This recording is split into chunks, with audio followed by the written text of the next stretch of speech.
Listen to me closely because I am about to save your life. And I need you to hear this with your spirit, not just your ears, because the biggest enemy you are facing right now isn't the economy. It isn't the lack of resources. And it certainly isn't a lack of talent. It is your addiction to the announcement. I look around at this generation and I see a whole lot of people who are in love with the idea of success, who are obsessed with the aesthetics of the grind, but who are completely allergic to the actual silent, painful process of building something real. You are walking around telling everybody you're about to do, posting the vision board, updating the status and waiting for the applause, but you haven't laid a single brick. You are getting high on the congratulations before you have even started the race. And I am telling you right now that this premature celebration is the exact reason you are stuck in the same spot year after year. You are confusing motion with action. You are confusing volume with value. And you are confusing the announcement with the achievement. I remember watching a young man the other day, just full of energy, eyes bright, telling me all about this company he was launching. He had the logo, he had the website, he had the business cards. And he was telling me with so much passion about how he was going to change the industry, how he was going to disrupt the market, and how he was going to be the next big thing. I let him talk, I listened to the passion, but then I asked him one simple question: how many sales have you made? And the room went quiet. He looked at me, stuttered a little bit, and said, well, we launch next month. I'm just building the hype right now. And my heart broke for him because I knew right then and there that he was already losing. He had spent all his energy building the image of a CEO, getting the dopamine hit of feeling important, feeling significant, feeling like a boss. But he hadn't done the ugly, unglamorous, silent work of actually getting a customer. He was addicted to the announcement. And that is exactly where so many of you are right now. You are negotiating with your potential because you are too busy broadcasting your intentions. You wake up in the morning, and the first thing you want to do is tell somebody about your plan. You want to text your friend about the diet you're starting. You want to post about the book you're reading.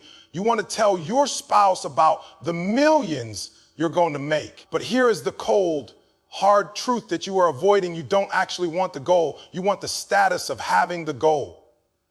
You are in love with the title. You are in love with the identity of being a hustler or a grinder. But you hate the actual work. You want the trophy without the sweat. You want the resurrection without the crucifixion. And life does not work that way. There is a psychological mechanism happening in your brain now called symbolic self-completion. And you need to understand this because it is robbing you of your future. When you open your mouth and announce your plans to the world, when you tell people, I'm going to lose 50 pounds or I'm going to start that business, your brain releases a flood of dopamine and registers that goal as already achieved in your identity. Your brain is tricking you into feeling the satisfaction of the finish line while you are still standing at the starting blocks. You get that warm feeling of pride. You get that good job from your friends and your brain says, okay, we're good. We are that person now. And immediately, listen to me, immediately your drive to actually go do the work shuts down. You have already received the reward, so why would you do the work? You just cashed the check of validation without depositing the funds of execution, and now you are emotionally bankrupt when it comes time to grind. You have to stop treating your goals like a press conference and start treating them like a covert military operation. The most dangerous person in the room is never the one making the most noise. The most dangerous person is the one sitting in the corner, quiet, observant, who has been working in the dark for 6 months while everybody else was just talking. You need to understand that real power is silent. Real growth happens underground, just like a seed. You don't see the seed screaming at the soil. You don't see the roots posting on Instagram about how deep they're going. The seed sits in the dark and then in the pressure, and it works. It pushes. It struggles. And eventually, the fruit speaks for itself. You are trying to get the fruit without the dirt, and it is impossible. So here is the shift. Here is the tool. Here is the protocol that is going to change your life if you have the courage to actually do it. I call it the silent protocol. For the next 7 days, I want you to go completely dark regarding your biggest goal. I am forbidding you from telling a single soul about what you are doing. I don't want you to tell your best friend. I don't want you to post a cryptic quote. I don't want you to seek validation from your mother. Zip it.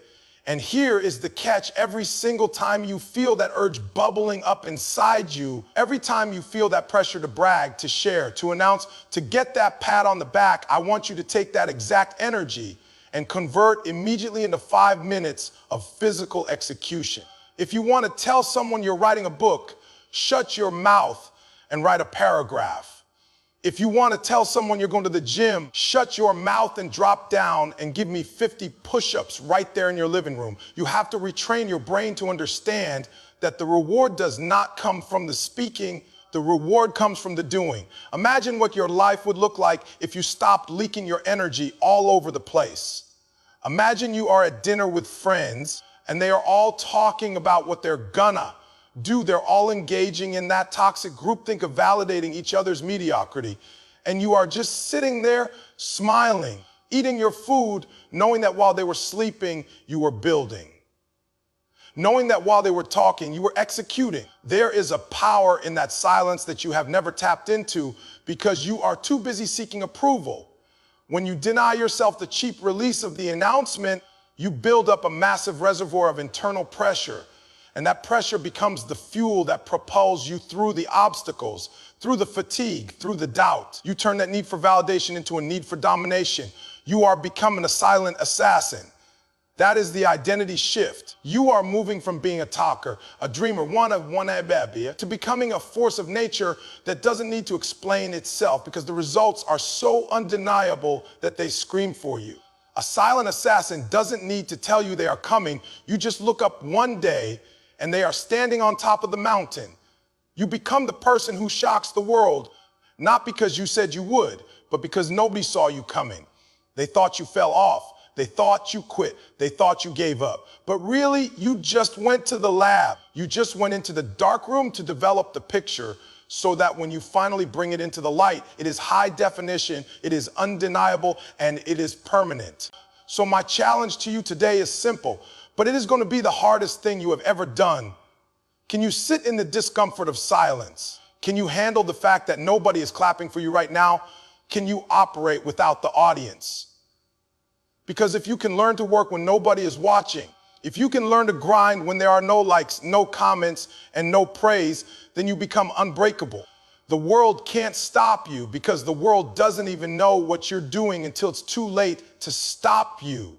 Stop negotiating with your potential by leaking your power. Stop giving away the energy that you need to survive. Get up, shut your mouth, and let your work make the noise. I don't want to hear about what you're going to do in 2025. I don't want to hear about your 5-year plan. I want to see your hands dirty. I want to see you exhausted. I want to see the product. The time for talking is over. The time for the announcement is dead. The only thing that matters now is the execution. Are you ready to be quiet enough to be great? Then let's get to work. I need you to stop right now, look at your life, and tell me the honest truth about why you are not where you said you would be 5 years ago. Because I guarantee you it isn't. Because you don't have the talent. And it isn't because you don't have the opportunity. It is because you have a disease that is rotting your potential from the inside out.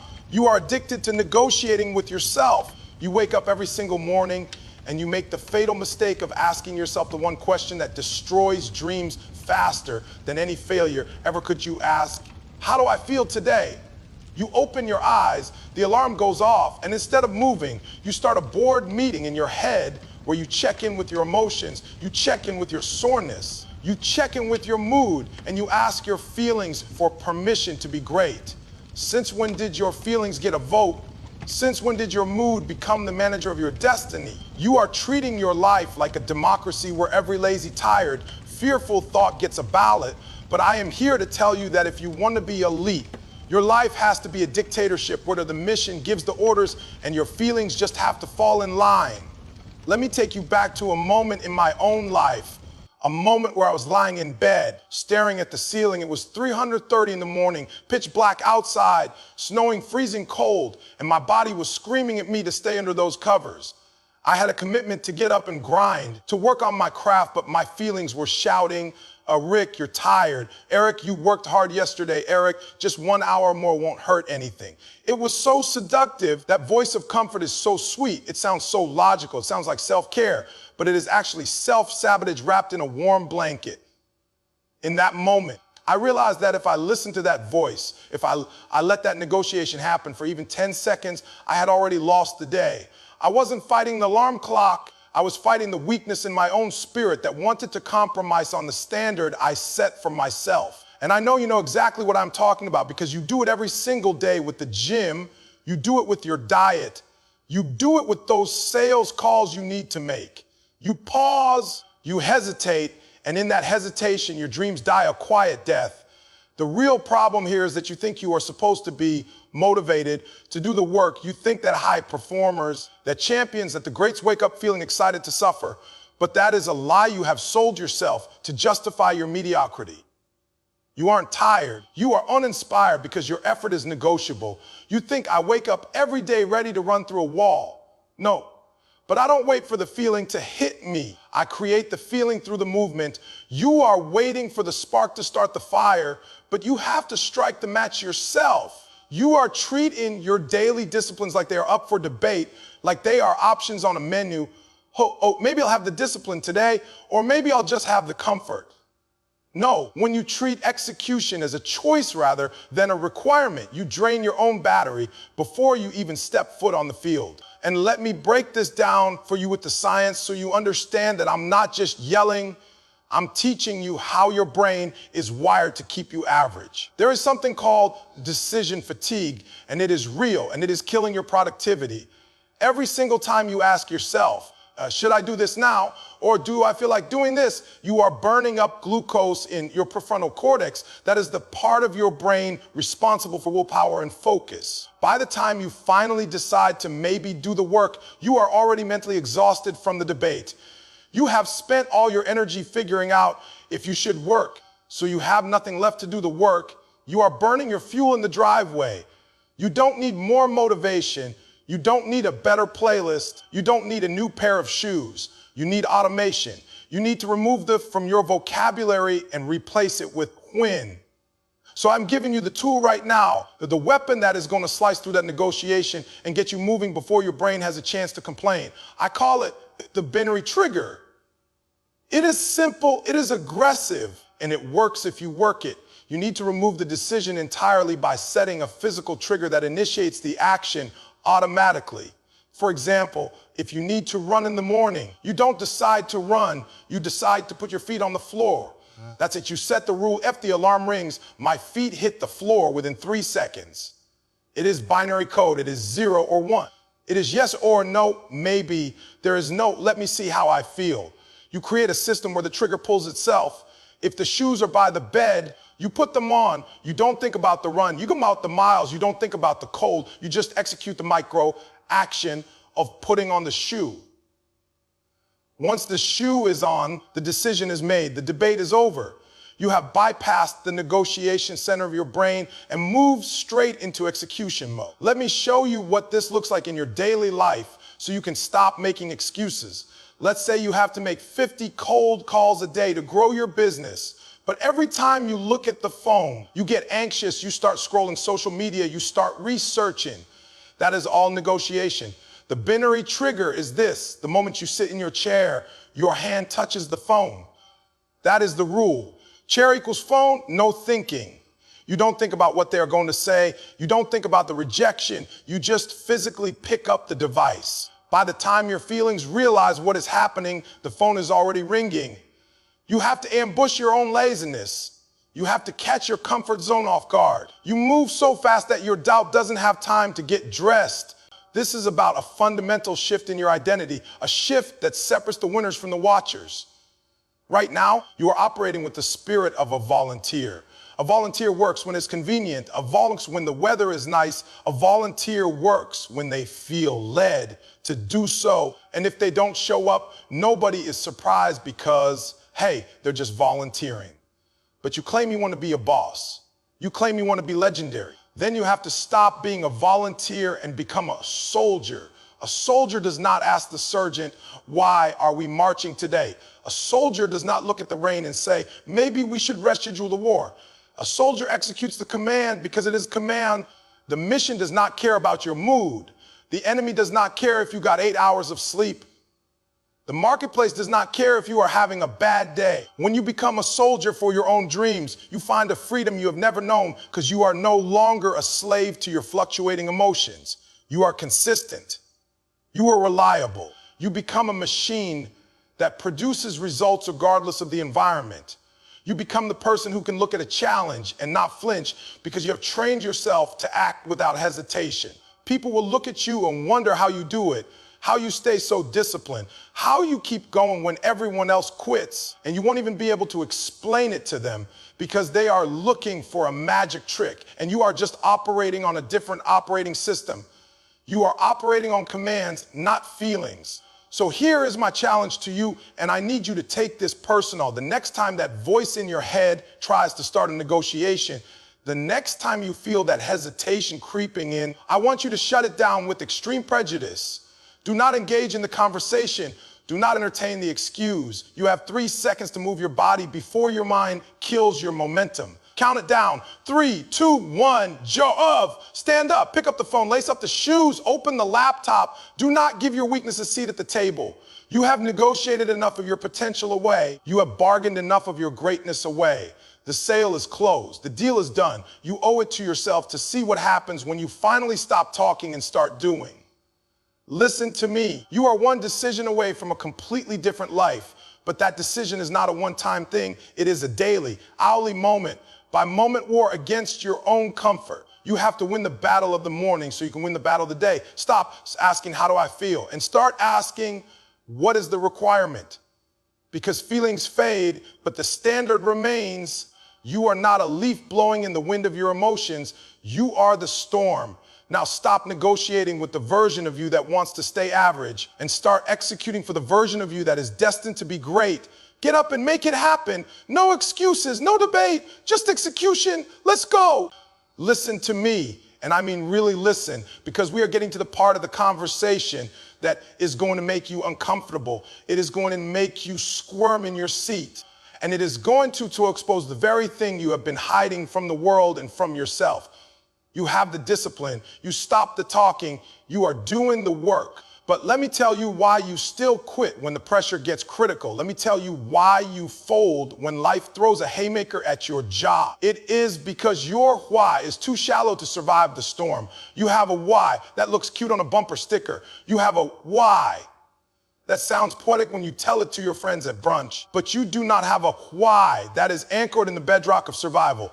You want success, but you do not need it. And as long as success is just a preference for you, as long as it is just an option on the menu of your life, you will never, ever possess the stamina to endure the hell you have to walk through to get it. You are operating with a safety net. You have a plan B tucked in your back pocket, and that safety net is strangling your potential, because as long as you know you have a soft place to land, you will never jump with the intensity required to fly. I remember a time in my life when things got heavy, when the walls were closing in, and I looked at the goal I had set for myself. It was a big goal, a massive vision, and the obstacles in front of me were so tall I couldn't see the sun. I was tired, I was broke, I was ridiculed. And in that moment of darkness, the dream of the big house didn't save me. The dream of the nice car didn't save me. The dream of the accolades didn't pull me out of the bed. You know what pulled me up? It wasn't the promise of pleasure. It was the terror of going back to where I came from. It was the absolute, non-negotiable refusal to be broke again. It was the memory of eating out of trash cans, the memory of looking my mother in the face and seeing disappointment, the memory of feeling like I didn't matter to this world. That pain was so visceral, so real, and so hot that it burned a hole through my excuses. I didn't keep going because I wanted to win. I kept going because I was terrified of losing myself again. My why wasn't a vision board. My why was a fire escape, and I was running from the flames of mediocrity. The real problem you are facing, and stop lying to yourself about this, is that you are too comfortable in your mess. You claim you hate being broke. You claim you hate being average. You claim you hate that job that disrespects you, but your actions testify against you. You don't hate it, you tolerate it. If you truly hated it, if it truly made you sick to your stomach, if it truly violated your spirit, you would have changed it by now. You are like a person sitting on a tack. It hurts enough to complain, but it doesn't hurt enough to move. You have built a life that is just comfortable enough to keep you sedated, just comfortable enough to keep you from desperate action. And that comfort is the graveyard of your destiny. You are waiting for the conditions to be perfect, but you need to be operating out of a place where you have no other choice but to succeed. You need to understand the psychology of your own brain, because right now your biology is working against your ambition. It is a concept called loss aversion, and it is a biological law that says humans will work 10 times harder to avoid pain than they will to gain pleasure. Your brain is wired for survival, not for success. If your goal is just nice to have, if your goal is just extra credit, your brain will not release the energy required to fight for it when the fatigue sets in. But if your brain perceives the status quo, if it perceives your current life as a threat to your survival, as a threat to your identity, as a source of unbearable pain, it will unlock reserves of energy you didn't even know you had. You have to hack your own psychology by convincing your mind that staying where you are is actually more painful than the work it takes to leave. So I am handing you the tool right now. And this isn't for the weak. This isn't for the faint of heart. This is for the person who is ready to stop playing games. I call it the pain script. Most of you are writing out your dreams. You're writing out the check you want to cash, and that's fine, but that's dessert. I need you to eat your vegetables first. I want you to take a sheet of paper, and I want you to write down the health scenario. I want you to detail in graphic, vivid, painful honesty exactly what your life looks like in 5 years if you do not change. Don't just write, I'll be broke. No, I want you to write down the conversation you will have to have with your daughter when you tell her she can't go to that college because you were too lazy to save the money. I want you to write down the feeling of walking into a room at 45 or 50 years old and lowering your head because you know you are the least accomplished person in the room. I want you to describe the smell of the nursing home you'll end up in because you didn't take care of your health. I want you to feel the crushing weight of regret pressing on your chest when you realize you ran out of time. You need to read this script every single morning before you look at your phone, before you drink your coffee, before you kiss your spouse. You need to traumatize yourself into greatness. Imagine waking up and that alarm goes off and that voice of comfort says, sleep in, it's raining, you worked hard yesterday. And then you pick up that paper and you read, if I sleep in, I am proving that I am a liar to my children. If I sleep in, I am accepting I will be a burden to my family. You read that and suddenly the bed feels like it's on fire. Suddenly the comfort feels like a coffin. You use the pain of the future to fuel the discipline of the present. You have to scare yourself out of your complacency because clearly your dreams haven't been enough to wake you up. This is where the shift happens. This is where you go from being a dreamer to being a desperate hunter. A dreamer loves the idea of the hunt. They love the jeer. They love the stories, but they have food in the fridge at home. So if they miss the kill, okay, it's so they can just go make a sandwich. But a desperate hunter, a wolf that hasn't eaten in a week, he doesn't hunt because it's a hobby. He hunts if he misses, he dies. He hunts because if he misses, his cubs starve. There is a different level of focus, a different level of intensity, a different level of speed when your life is on the line. You have to cut the safety net. You have to burn the boats. You have to put yourself in a position where retreat is not an option, where the only way out is through. You have been operating with a plan B mindset for too long, thinking that if this goal doesn't work out, you can always go back to being average. And I am telling you, as long as you have a place to retreat to, you will retreat. The moment the storm hits, the moment the rejection comes, the moment the money runs out, you will turn around and run back to safety because that is what humans do. If you burn the bridge behind you, if you destroy the path back to your old life, if you make mediocrity illegal in your mind, then you will find a way to win. You will find a way to make the sale. You will find a way to pass the class. You will find a way because you have to. Necessity is the mother of invention, but desperation is the father of execution. So here is my challenge to you today, and do not take this lightly. Stop visualizing the mansion and start visualizing the eviction notice. Stop visualizing the trophy and start visualizing the tears of regret. I want you to make your current reality so uncomfortable, so painful, so unacceptable that your brain forces you to move. You need to look in the mirror and admit that you are in danger. Not physical danger, but spiritual danger. The danger of wasting your potential, the danger of living a life that is small, the danger of dying full of gifts that you never opened. Do not let yourself off the hook today. Write the script, see the hell, feel the pain. Let that pain drive you to a level of action that your comfort could never produce. You don't have time to wait for inspiration. The storm is coming, and your little why is going to blow away like a leaf in a hurricane. You need an anchor. You need a root system that goes deep into the soil of necessity. You need to look at your life and say, I will die before I go back to that. That is the spirit of a champion. That is the spirit of a survivor. Are you a hobbyist or are you a hunter? The choice is yours, but the clock is ticking and regret is waiting for you at the finish line if you don't pick up the pace. Get desperate, get hungry, and get to work. The one thing that is going to hurt your heart more than the discipline, more than the waking up early, and more than the physical pain of the grind. You have applied the silence. You have stopped the negotiation. You have terrified yourself with the pain of failure, but you are still struggling to get off the ground. And I need you to look to your left and look to your right and realize that the problem is not your wings. The problem is the weight you are trying to carry. You are an eagle trying to fly with pigeons, and you are wondering why you are exhausted. You are wondering why you can't hit that altitude. You are wondering why every time you flap your wings, you feel a resistance pulling you back down to the concrete. You are trying to hit elite, world-class, top 1% goals while you are surrounded by average, mediocre, comfortable energy. And I don't care how strong you are. I don't care how talented you are. You cannot outfly the gravity of your environment. You are loyal to people who are not loyal to your future. You are holding onto relationships that have expired. And you are trying to drag people to the mountaintop who are perfectly content living in the valley.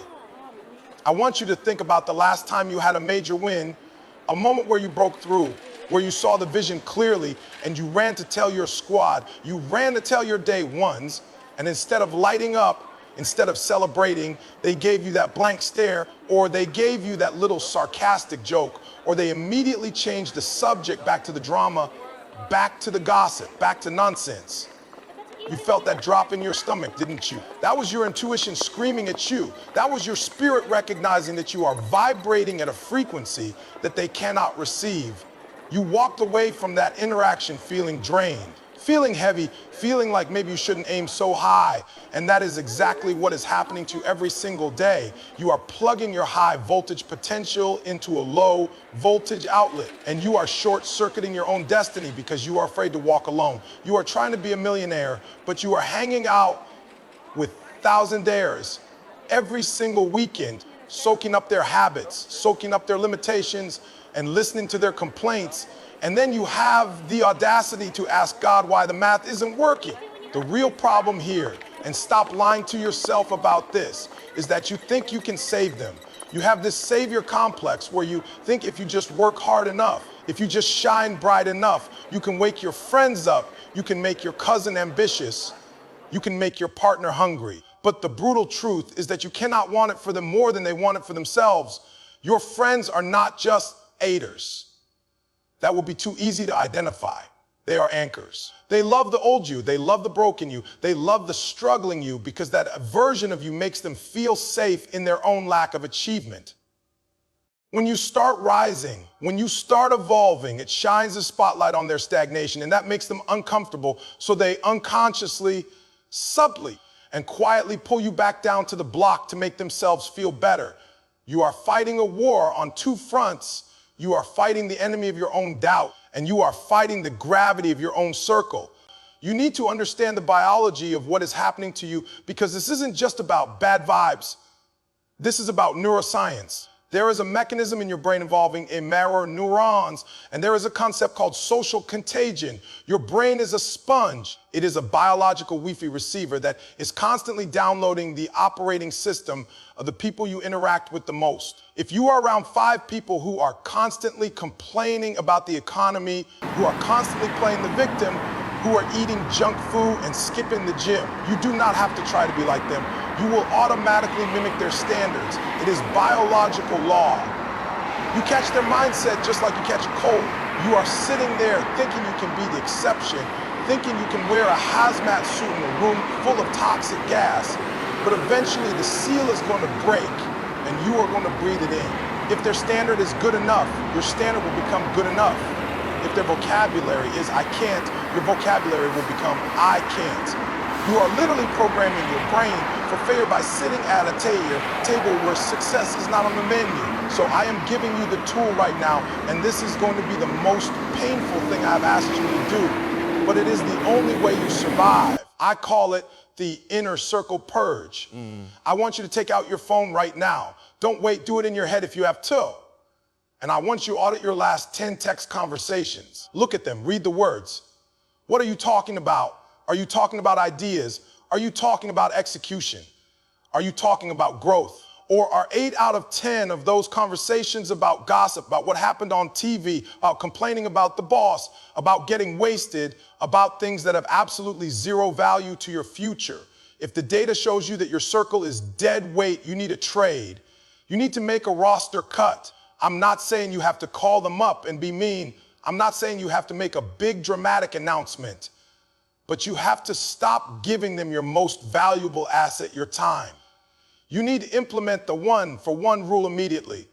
For every hour you spend with people who are draining you, you must spend 1 hour with people who are feeding you. And I know what you're going to say, EET, I don't know any millionaires, I don't know any CEOs. I don't care. You live in the age of the internet. You can be mentored by the greatest minds in the world. You need to replace 1 hour of friend time this week with 1 hour of mentor tape. Put on the podcast, listen to audiobook, watch the interview. You need to sit in the presence of greatness, even if it is digital, because when you listen to high-level thinking, your mirror neurons start to mimic that standard. You start to adopt their vocabulary. You start to see problems the way they see problems. You have to artificially create an environment of excellence until you can physically get into one. You can't change the people around you, but you can change the people you are around. Let me paint the picture for you so you can see it clearly. Imagine you are trying to climb Mount Everest, the tallest, deadliest peak in the world. You have your gear, you have your training, you are ready to go, but you are roped together with 3 people who have never climbed a hill, who are scared of heights, and who forgot their coats. What happens when you start climbing? Every step you take, you are dragging their dead weight.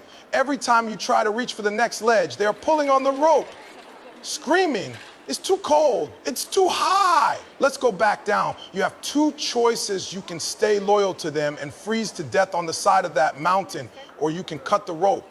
It sounds harsh, it sounds cold, but you have to realize that you cannot save them by staying on the ground with them. The only way you can ever help them is to get to the top, drop down a ladder, and say, come up here if you want to, but I am not coming back down there.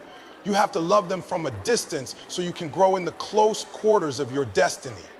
This is the identity shift that changes everything. You are transitioning from being the peacekeeper of your past to becoming the CEO of your future. A peacekeeper compromises their values to keep everyone happy. A peacekeeper shrinks so they don't intimidate the people around them. But a CEO looks at the organization, and you are the organization, and says, this energy is not profitable. This attitude is a liability. This person is not a culture fit for where we are going. And the CEO fires the energy. You are not firing the person as a human being. You are firing the role they play in your life. You are firing the negativity. You are firing the mediocrity. You are standing guard at the door of your mind and saying, you are not allowed to bring that garbage in here anymore. So here is my challenge to you, and it is a challenge that requires you to be a grown man or a grown woman. Stop answering the phone for people who only call you to complain. Stop going to the happy hours that leave you feeling empty. Stop apologizing for your ambition. I want you to find one person, just one, who is already where you want to be or who is running just as fast as you are, and I want you to get in their proximity, carry their bags, buy them coffee, just sit in the room and shut up and listen. You need to infect yourself with success. You need to catch the virus of winning. You are an eagle, and eagles do not fly in flocks. They fly alone or they fly with other eagles. It is lonely at the top, yes, but the view is spectacular and the air is clean and you can finally breathe. Do not let your loyalty to your history destroy your destiny. You have worked too hard. You have come too far, and you have sacrificed too much to let a pigeon hold you down. Cut the rope. Shed the weight.